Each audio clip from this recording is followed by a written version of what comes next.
Estamos de volta. Boa tarde a todos. Boa tarde, Heloísa. Boa tarde, Mariana. Boa tarde para você que nos assiste nesta quarta-feira de cinzas. Depois de 2 diazinhos aí de folga, né, Mari? Em virtude desse carnaval, hoje é 17 de fevereiro.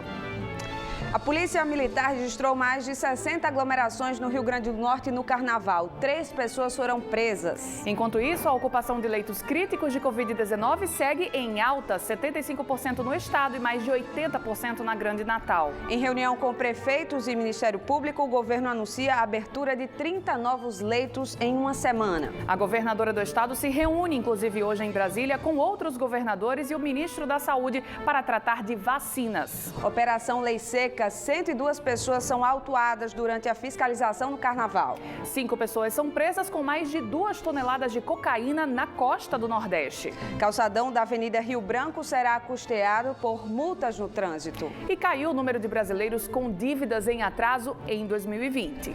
O Bora RN está no ar.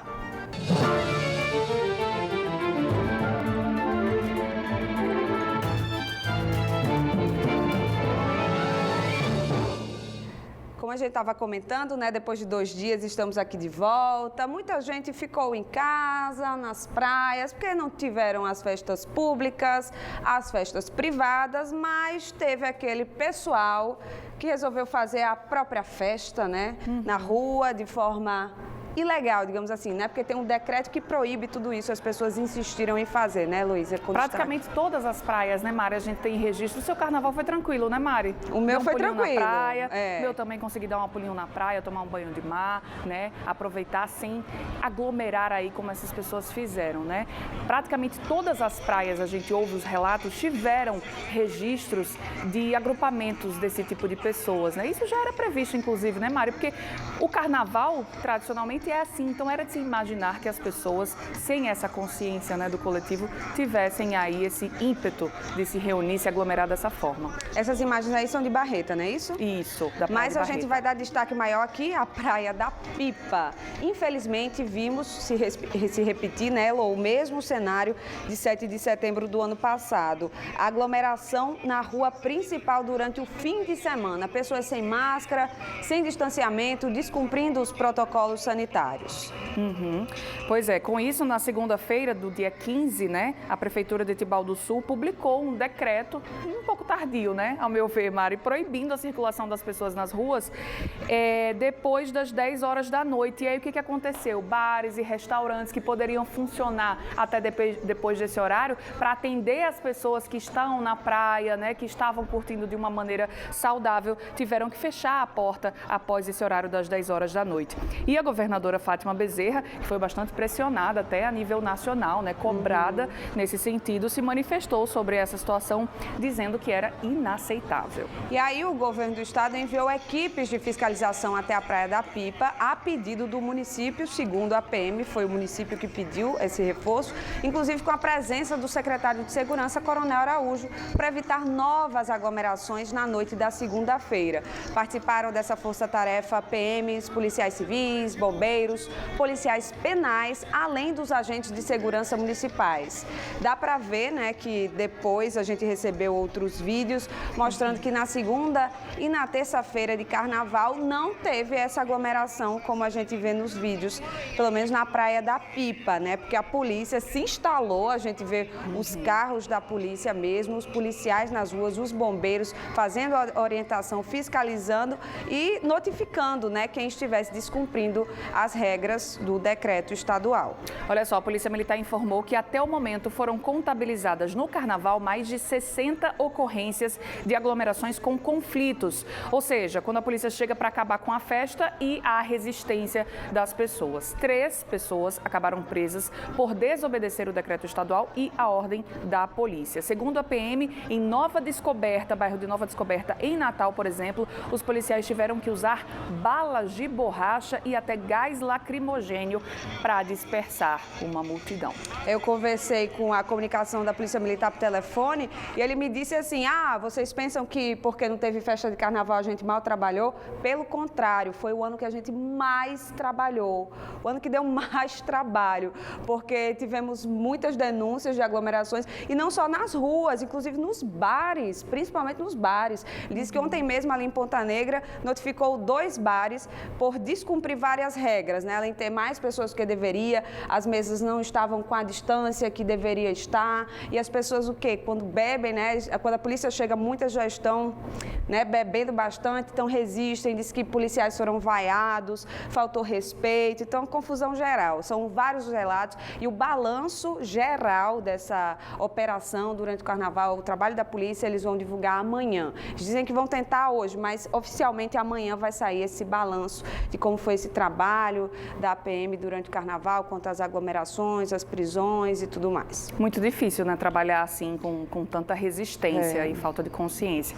E olha, por outro lado, a ocupação de leitos Covid continua alta, viu, aqui no estado. 75,5% das UTIs estão ocupadas e 7 hospitais lotados. Entre eles, o de campanha de Natal, o Giseuda Trigueiro, o Hospital João Machado, o Divino Amor e o Tarcísio Maia, em Mossoró. A região metropolitana segue em situação crítica, pior ainda, com 85,4% dos leitos Covid com pacientes graves. A região com a menor taxa de ocupação hoje é a do Seridó, com 57%. E em reunião ontem com prefeitos da Grande Natal e representantes do Ministério Público, o governo do estado discutiu a abertura de novos leitos Covid na Grande Natal para atender essa crescente demanda. A região metropolitana de Natal conta atualmente com 90 leitos críticos em funcionamento para tratar pacientes com Covid em estado grave. Nos últimos 2 dias, a taxa de ocupação desses leitos ficou acima dos 80%. A reunião foi muito positiva, né?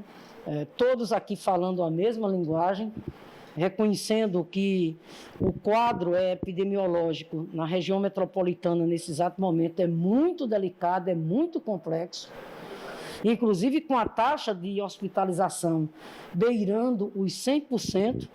Então, a decisão aqui, primeiro, foco na expansão de novos leitos críticos. O governo do estado já apresentou o plano, inclusive assumindo o compromisso de assegurar, né, a aquisição de equipamentos, né, de insumos para a instalação desses leitos críticos. Na reunião com representantes dos municípios da Grande Natal e do Ministério Público, o governo do estado anunciou que pretende abrir 30 novos leitos críticos para pacientes com Covid-19 em aproximadamente uma semana e que espera poder contar com os leitos que foram abertos no Hospital Universitário Onofre Lopes para pacientes do Amazonas. Já com estratégia de nova expansão de leitos no Giseuda Trigueiro, na parceria com o município de São Gonçalo, de expandir leitos no Belarmina Monte, com o município de Parnamirim, na maternidade, no Hospital Maternidade Divino Amor, né? E também a parceria com o Hospital Universitário, para que os leitos que foram disponibilizados para assistência aos pacientes que vieram de Manaus, possa agora ser ofertado para atender a região metropolitana de Natal. O secretário de Saúde do estado também chamou a atenção de que de nada vale a abertura dos novos leitos se o distanciamento social não for cumprido. Essas últimas manifestações que vêm desde as eleições, elas atentam contra a vida, porque quanto mais pessoas contaminadas, mais casos graves terão, mais internação. E para a internação nós estamos buscando expandir leitos. O governo do estado fez um plano desde o início da pandemia, implantou leitos em todas as regiões. E hoje, às 3 horas da tarde, governadores de todo o Brasil, incluindo Fátima Bezerra, deverão participar de uma reunião com o ministro da Saúde, Eduardo Pazuello, que vai falar sobre as novas remessas de vacinas para os estados. Mesmo sem carnaval, oficialmente, o governo do estado manteve a atuação extra das forças de segurança durante o período. Na Operação Lei Seca, foram registradas mais de 1.800 abordagens, 102 autuações e 2 prisões. A Operação Lei Seca fez mais de 1.800 abordagens durante o período de carnaval deste ano. Apesar da festa ter sido cancelada pelos órgãos públicos, o trabalho dos policiais e servidores foi intenso. 102 condutores foram autuados e 2 foram presos. O número de condutores abordados foi bem elevado, foram aproximadamente 1.800 condutores abordados. Destes, 102 foram autuados, ou por se recusarem a fazer o teste de alcoolemia, ou por realizarem o teste e darem um resultado positivo. E 2 foram conduzidos à delegacia de plantão por estarem com índice acima do permitido em legislação do Código de Trânsito Brasileiro. O número de abordagens e autuações praticamente dobrou de um ano para o outro. O subcoordenador da Operação Lei Seca no Rio Grande do Norte explica que este ano o trabalho foi mais rápido, eficaz e econômico, porque houve uma ampliação na disponibilização desses aparelhos para as equipes que trabalham na Operação Lei Seca. São os novos bafômetros, equipamentos que detectam a presença de álcool no ar. Uma abordagem é um veículo que antes, com aparelhos antigos, durava em média 1 minuto. Com esse aparelho aqui, não passa de 10 segundos. E ele realiza o teste passivo e apresentando ali, detectando que há álcool no ambiente, o condutor ele é convidado a fazer o teste ativo, que é um teste que vai quantificar a quantidade de álcool no organismo daquele condutor. Dirigir sob efeito de álcool é uma infração gravíssima. A multa custa quase R$3.000. Por ser uma infração autossuspensiva, o condutor perde o direito de dirigir por 12 meses. Dos 102 condutores que foram autuados, mais de 90% se negaram a fazer o teste do bafômetro. Hoje temos, em média, 97%, 98% dos condutores, eles se recusam a fazer o teste, mas isso não quer dizer que ele vá sair impune, porque ele também é autuado e a multa é o mesmo valor daquele condutor que sopra e dá o resultado positivo, R$ 2.934. Também ele terá a sua habilitação suspensa por um período fixo de 12 meses, após o processo administrativo. Sem festas, em plena pandemia ainda, o comércio sofreu nesses dias de carnaval. Alguns ramos mais do que outros, como explica o presidente da Câmara de Dirigentes Lojistas de Natal, José Lucena. A própria prefeitura mesmo suspendeu o decreto que ela tinha dado para abrir, para ter o movimento durante a semana do carnaval para não aglomerar. Isso fez com que as grandes lojas, as grandes redes também voltassem atrás no pensamento de abrir a loja. Isso atrapalhou um pouco o nosso movimento, mas pelo que a gente viu do resultado na CDL Natal, alguns segmentos ainda foram bem durante o carnaval, como material de construção, supermercado, farmácia e shopping centers, certo? Tiveram a chance de abrir e ter fluxo, mas eu acredito que o ano que vem a gente possa trabalhar normal e trazer aquilo que a gente espera para Natal, que é fazer da nossa cidade um destino turístico e com isso a gente traga divisas e turismo para a nossa cidade. E olha isso, 5 pessoas foram presas na maior apreensão de cocaína do país neste ano, realizada na costa aqui do Nordeste. Foram mais de 2 toneladas da droga. O veleiro foi interceptado no domingo pela Polícia Federal e pela Marinha. Ele estava a 270 quilômetros da costa pernambucana. Na manhã desta terça-feira, a embarcação chegou ao porto do Recife, escoltada por um navio patrulha oceânico. O veleiro, do tipo catamarã, estava carregado com 2 toneladas e 200 quilos de cocaína. A droga foi descoberta por meio de uma operação realizada em parceria com entidades de combate ao narcotráfico de Portugal, Estados Unidos e Reino Unido. De acordo com a Polícia Federal em Brasília, a informação sobre o veleiro chegou até o Grupo Especial da PF, que trabalha em cooperação com outros países no combate ao tráfico internacional de drogas. A operação de localização e abordagem da embarcação em alto mar foi desenvolvida pela Polícia Federal em Natal e pela Marinha do Brasil. No veleiro, os policiais federais encontraram 5 brasileiros que foram presos e levados para Recife. Ainda de acordo com a Polícia Federal, o destino da cocaína era a Europa, mas não foi divulgado qual país que receberia toda essa quantidade do entorpecente. Assim que desembarcaram no porto, os presos foram levados para a Superintendência da Polícia Federal. A cocaína foi recolhida diante de um forte esquema de segurança. Agora a gente vai falar sobre o caso de Mãe Luísa, né, que resultou no desmoronamento de casas e na morte de mulheres. E a gente tem a atualização, né, da perícia do ITEP. O ITEP estava fazendo a investigação sobre a causa desse acidente, se foi mesmo a explosão de um gás. A gente está com Vanessa Camilo, repórter conectada com a gente por telefone, está acompanhando a coletiva que começou agora no finalzinho da manhã. Vanessa, boa tarde. Você já tem a confirmação do que causou esse acidente, Mãe Luísa? Boa tarde.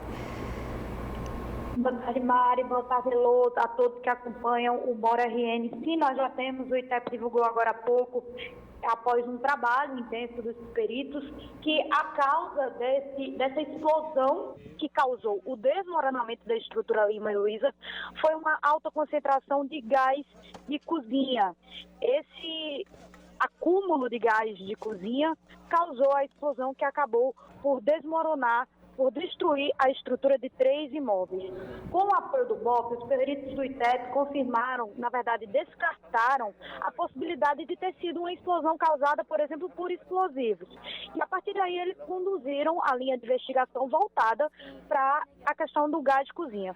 Por onde esse gás vazou, se foi por uma boca do fogão que ficou aberta, por exemplo, e ainda o que fez esse gás concentrado virar uma explosão, se foi uma lâmpada acesa, se foi um alarme de celular, isso são questões que ainda estão em aberto e que, segundo o diretor do ITEP, talvez nem sejam respondidas, porque a destruição pode ter destruído algumas provas.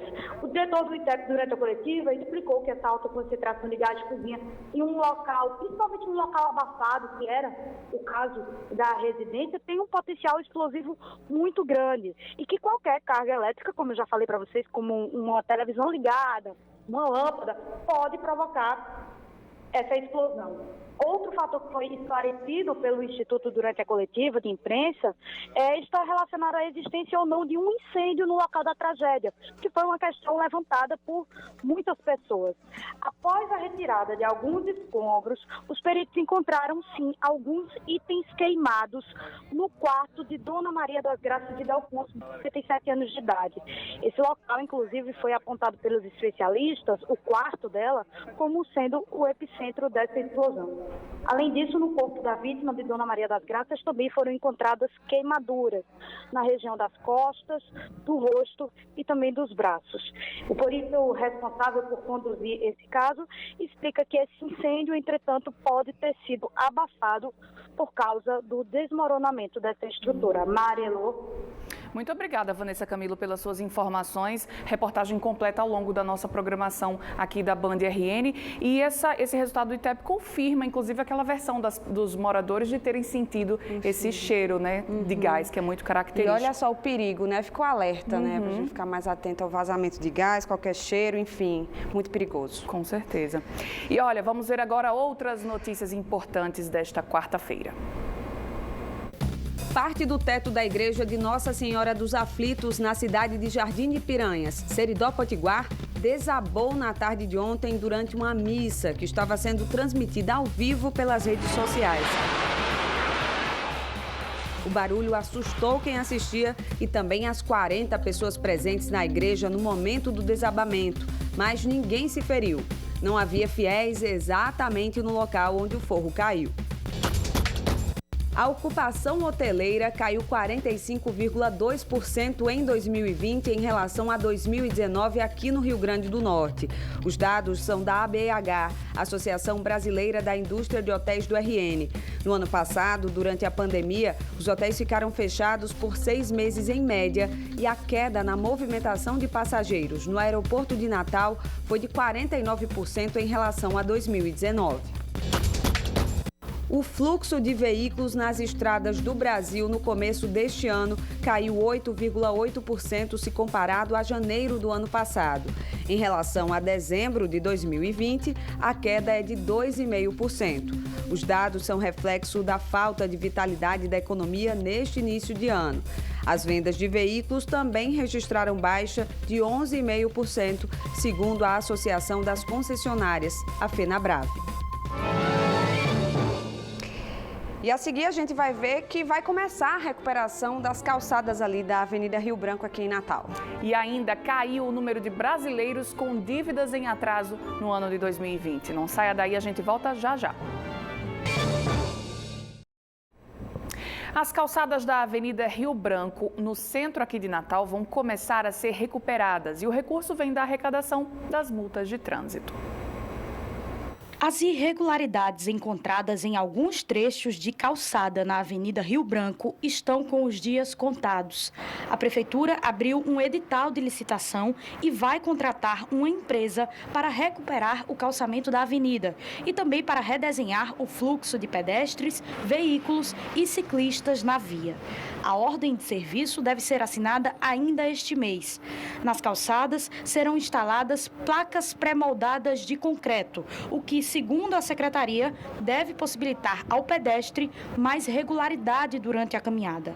Faixas de pedestres também serão instaladas no decorrer da via. Outro benefício, desta vez para ciclistas e motoristas, é que o projeto prevê a instalação de ciclovias e ainda a criação de áreas públicas de estacionamento. Vai devolver o estacionamento da Avenida Rio Branco, que há muitos anos está proibido, e não vai ter prejuízo à distribuição dos fluxos, porque vai permanecer 2 faixas de veículo e uma faixa para ônibus no mesmo modelo que ocorre na Avenida Senador Salgado Filho.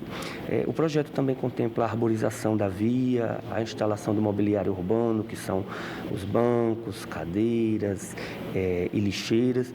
A reestruturação da Avenida Rio Branco deve custar R$ 1.300.000. O recurso é da própria Prefeitura, fruto da arrecadação com multas. Que tem por obrigação serem aplicadas em melhorias viárias. E as calçadas fazem parte da via, até porque o pedestre é o principal elemento do trânsito e é o principal elemento da cidade. O diretor de planejamento da Secretaria explica ainda que a obra deve ser entregue em etapas e que deve ficar totalmente pronta em 6 meses. A gente vai trabalhar por quadras. A gente vai fazer uma quadra e vai avançando gradativamente, liberando as etapas, porque não dá para fazer uma interdição total da Avenida Rio Branco. Então ela vai avançar gradativamente. O número de brasileiros com dívidas em atraso caiu no ano passado. Isso tem a ver com a queda no consumo e para muita gente vai permitir ajudar a planejar um 2021 melhor. José é motorista de aplicativo. No ano passado, ficou 2 meses sem trabalhar. A primeira decisão? Cortar gastos. Gastei menos. De vez em quando a gente gasta um pouquinho, fim de semana, um restaurante, mas gastei menos. Parcelamentos, endividamentos, assim? Nada de parcelamento, só crédito. Se tiver dinheiro, gasta. Se não tiver, fica em casa. Para muita gente, 2020 foi bem por aí mesmo. Todas as restrições impostas à circulação desestimularam o consumo e isso teve impacto no endividamento. É o que indica um estudo do Boa Vista SCPC. Dos 1.400 entrevistados, 73% tinham alguma dívida no segundo semestre de 2020. Esse índice é menor do que o registrado no mesmo período em 2019. A inadimplência, quando há dívidas em atraso, também recuou. Queda de 16% no ano passado. Quando começou a pandemia, as restrições, a expectativa que a gente tinha é que a gente teria uma alta explosiva da inadimplência. Isso não aconteceu, pelo contrário. Isso reflete muito mais uma redução do consumo, da tomada de crédito, da cautela do consumidor, do que uma melhora da sua situação financeira. Mari e Yasmin dividem a casa e as dívidas. São mãe e filha. Em 2020, decidiram rever toda a grana que entra e sai da conta. Com essa coisa de repensar a forma que a gente vivia, a gente ficou com os gastos mais baixos. E com tudo fechado, o nosso gasto caiu muito. porque a gente descobriu que a gente estava gastando onde não devia gastar. Foi tudo para o papel, as dívidas e as negociações com os credores. A maior parte foi paga e o resto parcelado. Tudo certo? Mãe e filha agora já fazem planos para o pós-pandemia. Ela já falou para mim, assim que ela estiver vacinada e o Brasil liberado, ela quer sair, quer viajar, quer... Eu vou correr pro abraço. Eu adoro um abraço. Tem que se controlar.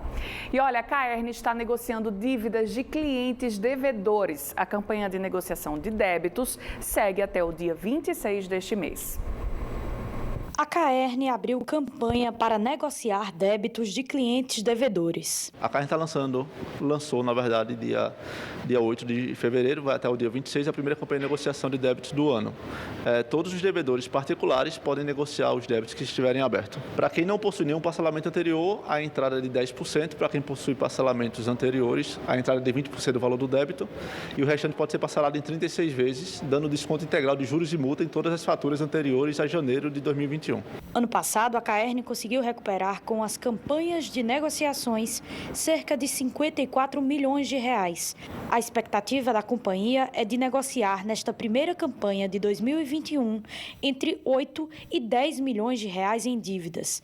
As negociações podem ser feitas pelo WhatsApp da Caerne, que é o DDD 84 98137 2343, pelo site da Companhia de Águas e Esgotos ou ainda presencialmente. Para atendimento presencial, o interessado deve agendar previamente através do site agendamento.caerne.com.br. As negociações podem ser feitas até o dia 26 de fevereiro. Tá aí, uma boa chance, né, de renegociar as dívidas, o que a gente viu na reportagem passada, que no ano passado muita gente, até por não poder consumir, né, com muita coisa fechada, se segurou. Agora 2021 tem que aproveitar e se organizar até o final do economizou. ano. Exatamente. Não deixar, né, de perder o controle. Isso vale para nós também, viu, Heloísa Guimarães? Muito bem. O Bora RN desta quarta-feira de cinzas vai ficando por aqui, mas amanhã estamos de volta. 12h20, esperamos vocês. Até lá.